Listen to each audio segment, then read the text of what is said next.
అభాగ్యులైన నా అక్క చెల్లెమ్మలను, దివ్యాంగులను, వీరందరినీ కూడా మండే ఎండలో నడి రోడ్డుపై నిలబెట్టడమే కాకుండా దాదాపుగా 30 మంది పైసలకు అవ్వలను కూడా, తాతలను కూడా చంపిన దిక్కుమాలిన హంతకుడు ఎవడైనా ఉన్నాడు అని అంటే అది ఈ చంద్రబాబు అని చెప్పడానికి కూడా చంద్రబాబు నాయుడు గారు సిగ్గుతో తలంచుకోవాలి.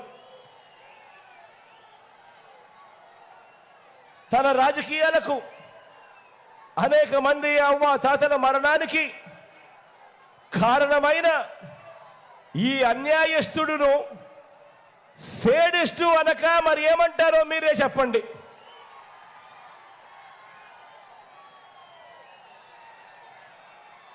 మన హయాంలో 56